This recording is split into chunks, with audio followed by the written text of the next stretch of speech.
யோனாவின் கதை. யோனாவை ஸ்டார்ட் பண்ணலாமா? ஒரு விஜயத்தை இங்கே கப்பல் இருந்துச்சான். ஒரு கப்பல் கப்பல்ல எல்லாரும் போயிருந்தாங்க. எத்தனை பேர் தெரியுமா? 3 பேர் இருந்தாங்க. இதுல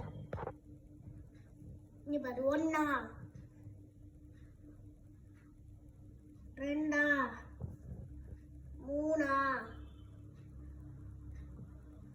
3 பேர் போயிட்டு இருந்தாங்க. அது யோனா வந்தாராம் அந்த வீட்டுக்கு. யோனா அங்க போகணும்னு யோசிக்கிறாங்க. இதான் ஊரா வருங்க. இவர் அங்க போகணும்னு நினைக்கிறாராம். ஒரு நாள் அவர் இங்க ஒருத்தர் நின்று இருந்தாராம். அங்க பாரு,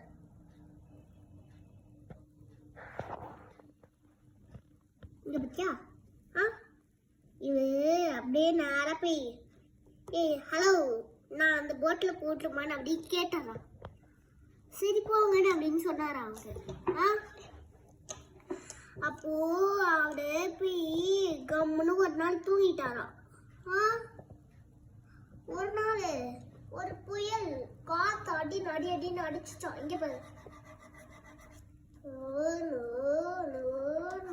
எல்லாமே அடிச்சுட்டான். அப்புறம் இங்க பாரு, ட்ரீ கூட ஆடுன்னு ஆடுச்சான்.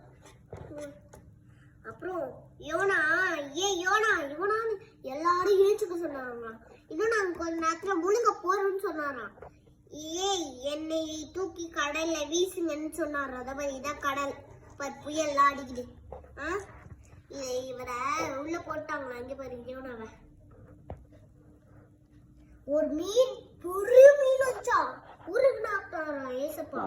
இங்க பாரு எவ்வளவு பெரிய மீன் பத்தியா?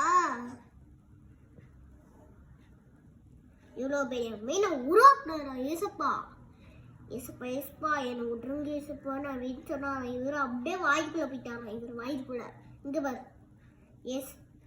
பாரு வந்துட்டாரா ஏசப்பா. ஒரு கரை இருந்துச்சான் அங்க. காலையில தான் விட்டாராம் அவரையே அந்த மீன். இங்க பாரு, இப்படியா அவர் நேரம் போறாராம். இந்த நினைவுக்கு தான் போனாராம் இவர். இங்க பாரு, இவர் இருக்காரு.